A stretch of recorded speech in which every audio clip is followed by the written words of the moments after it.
fix something that's been bugging me. This timer right here, or really all my timers.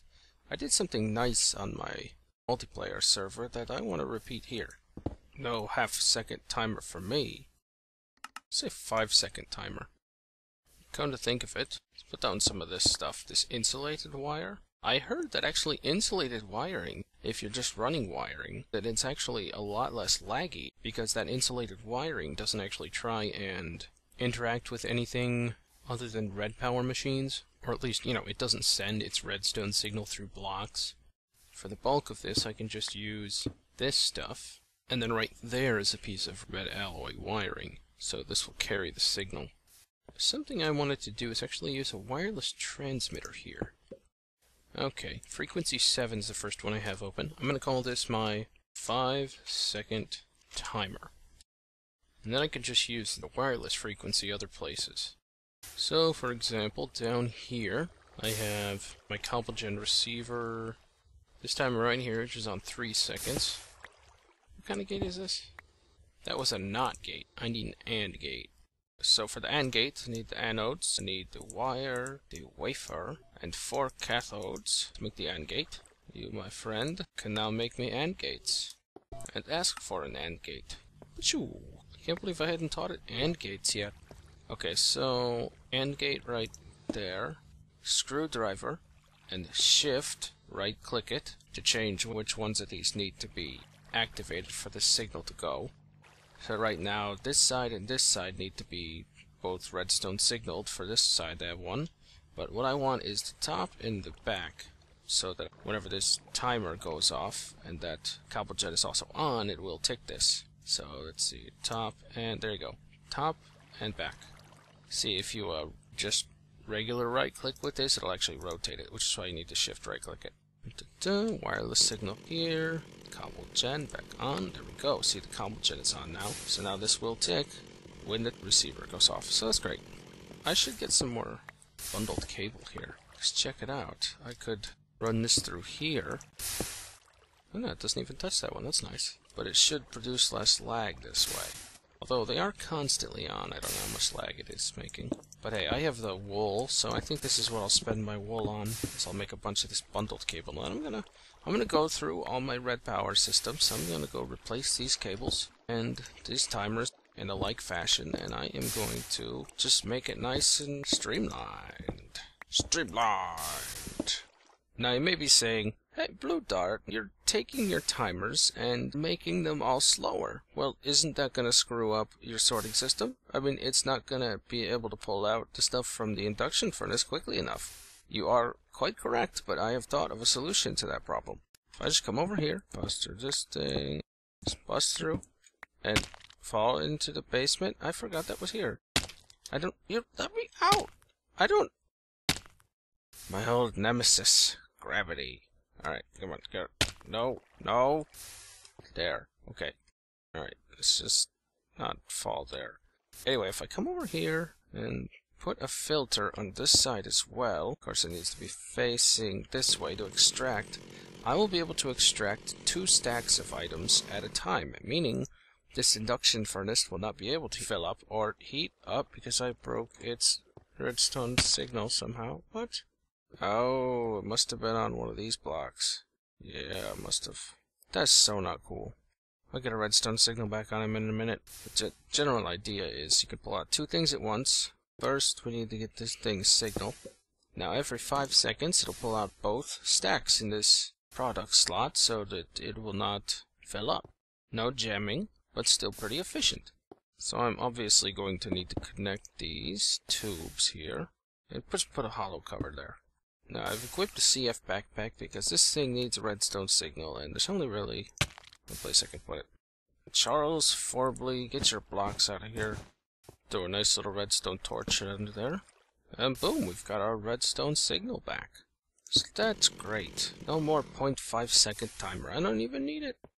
So for all these cords, I'm going to need a bit more wool than I have right here. That's quite a bit of wool. I'm also making quite a bit of cord. So I've activated my Binford 2650 Wonderful Wool Wizard. Yeah, I still have the graphic hanging around here. And it's pumping out some wool for me. That's great. Just feed it a bunch of bone meal. But I'm also going to make something else. Because, you know, I like wool, but I'm going to need more than one color of wool. And instead of using one piece of dye per every wool, which would get very costly very quick, I am instead going to make a painter from Industrial Craft, put some magenta dye on it, then simply place the wool down and paint it with this painter. And as you could see, it's only taking a little bit of durability from it each time, so I can get much more than one piece of wool from each of these dyes. So yeah, this is how I'm going to get different colored wool. Okay, so I redid this a bit. Stuff was building up here and I just didn't like it. And now it seems to be fine. I don't think I'm wasting any of this. Yeah, a good flat 60 EU per take out of this thing. What I did is I routed the charcoal right into the bottom of these generators like I need to. Right, these 4 actually. But what I did for these generators is I made sure that they were connected to low voltage transformers. Actually, they're each physically touching the transformer on one of its input sides, and on the back I have a redstone signal applied to the low voltage transformer. And if you don't know what redstone does to an industrial craft transformer, is it inverts the way the power goes. So instead of coming from medium voltage to low voltage, it will come from low voltage to medium voltage. And honestly, it doesn't really matter which voltage it is, it's just I wanted these all to be touching this thing and output it to one thing so it doesn't build up energy. Seems to be working a lot better. So that's great. It was just bugging me and now I fixed it. Now I got to thinking how I haven't really been building up very much peat in here. You see, if I come over here, I don't have a ton of peat, although actually I went mining a bit ago and it got me another stack and a half of peat because it's actually building up faster now than it used to. I had 3 farms here, each with 2 engines on it, and then over here on my sugarcane farm 1 more, so that would be 7 engines. The interesting thing about a peat farm over here is it can support up to 8 peat-fired engines. So I was only getting the excess of, 1/7 of what it was producing. Now what I did is for all 3 of these farms is I found a bit ago that if you take 1 peat-fired engine and, just extract the energy with the wooden conductive pipe and then spread that energy across the farm object and the harvester object, that would be sufficient to run both of them. So what I did is now I only have 1 peat-fired engine on each of these, effectively having the amount of peat that I use just to run these farms. And they all run still at peak efficiency too, because they're not very quick, you see. I did have to redo a lot of these pipes down here, but it's not that big of a deal, because they're all working now and everything's nice and happy. Nice and kosher. I now should be getting at some point a nice excess of peat. And you notice there wasn't any ash in that chest because I actually moved the ash chest. Frankly, I don't know if I'll ever be using ash for anything in this Let's Play, but I went ahead and moved the ash right here. Okay, so this is the cell chest, right? This one right here is for ash, and that's put the crated ash in here. So, if this thing fills up before I find the use for it, then I'll just start recycling it. But for now, that should be fine. Now also, I'm not getting energy from fuel cans at the moment. And that's because I disabled my sugarcane and wheat farms. Now, I did this for a very specific reason. Let's come over here. Now, I just went mining, which is why I actually have a decent amount of resources. But if you look down here at tin blocks, they usually outnumber all of the other types of blocks by a ludicrous amount. Because where I mine, at low levels, tin is usually the most common thing down there. But unfortunately, my tin blocks were getting turned into tin, which were then getting turned into empty cells, which were getting used to make biocells. So it's a nice idea in theory to make a bunch of biocells and use those as fuel, but it's really expensive on tin. Honestly, I would only recommend doing something like that if it's early on in industrial craft and you just need some energy and you actually have to use your coal for something else. But honestly, with all these other mods, I don't think making biocells is really a lucrative venture. So I guess I'm done with that.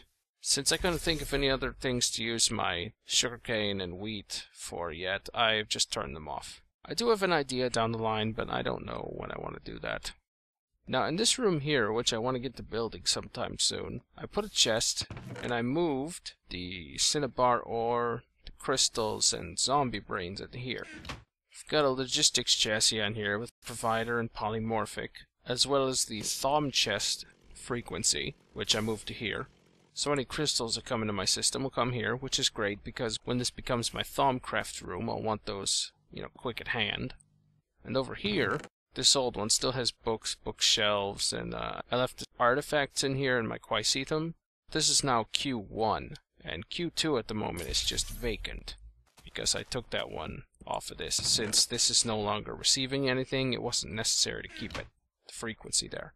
So this is occasionally ticking, but for the most part, it's not really getting me anything else. I mean, I've had this much UU matter for a while, but on the bright side, I did get a little bit of UU matter, and there's one more thing I want to make. Come over to my to-do chest. I've got some stuff over here. I've got iridium plates, circuits, and I'm going to take my helmet. I'm going to use all this expensive junk and craft the quantum suit helmet. That's great, but I don't really think jumping around with it with jubilance is the best use for this thing. Actually, the best use for this thing is to charge it up. Charging, charging, charging the helmet, singing charging the helmet song. It goes like this, and I sing it while my helmet charges. Holy crap, that squid freaked me out. I thought that was a spider for a second. It was glitching. Oh, that's weird. Squids that freak me out get killed. So there goes another million from that MFSU. The quantum suit helmet. Ooh, ritzy.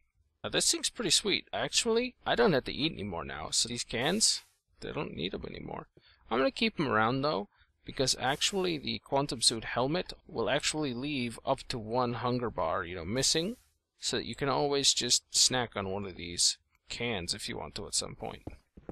Probably just in case you don't have the other pieces of armor yet, so that you can regain that extra health anytime you want. And also, you may be noticing I'm out here in the water, and I don't have my Evertide amulet on my hotbar. Every time my air bubbles reaches 4, instead of denumerating to 3, it goes all the way back up to the top. But it takes a good 1,000 EU from this thing to do that every time. It also takes 1,000 EU every time it uses, I think, half a hunger point. If you do a lot of existing while wearing this, it'll go down pretty quickly and you have to charge it. It's still a pretty sweet thing to have. So I've got 3 pieces of the quantum suit total. That's pretty nice. Unfortunately, the chest piece, which I don't have yet, is the most expensive part. And that'll take me a while to get if I don't seriously bump up my UU matter generation. And actually, bumping up my UU matter generation is the next thing I want to get to. Now, since I did just do a ton of mining and got a bunch of resources, I'm going to craft some more things that are a bit expensive. Remember when I pulled out a bunch of reactor chambers before? Yeah, I'm going to do that again. Oof, 8. Request successful. This is going to take a while though, isn't it? So what do you think? Let's go stare at it. Oh, look at all that copper coming in. Ooh. Man, these logistics pipes are fun to watch. But doesn't that kind of defeat the point? I mean, the whole point of these is like, oh, look at all the stuff that I can make without having to do anything, except for gather the resources. But at the same time, I'm relatively certain that these are probably most of the lag generated from my world. So I just streamlined my red power stuff. Oh boy, look at this junk. Wow, it's doing it so quickly I can't even see the refined iron. We're getting advanced alloys in here. Beautiful. Plenty of advanced alloys. Oh my gosh. 8 reactor chambers. Ooh. Now all I need are 4 more alloys. Generator advanced circuit. Alright, let's get this. 4 alloys. 2 advanced circuits. Boy, I'm really gonna miss logistics pipes in the next version of Minecraft. As we know, only 2 of the reactor chambers are actually used in the crafting recipe. And this is actually the first time I've crafted this particular thing in this Let's Play. But having tested this in some other worlds, I'm quite certain that this will be a very useful solution to my energy woes. The nuclear reactor. This is from Standard Industrial Craft. Honestly, I really should have gone with this instead of that whole rocket science mumbo jumbo. That's a pretty big mistake. Now I'm also going to want, because these nuclear reactors have a tendency to be quite volatile, I'm going to want some reinforced stone. Let's grab up the reinforced glass it has. Okay, so I got this reinforced stuff. To be continued. My old nemesis, gravity.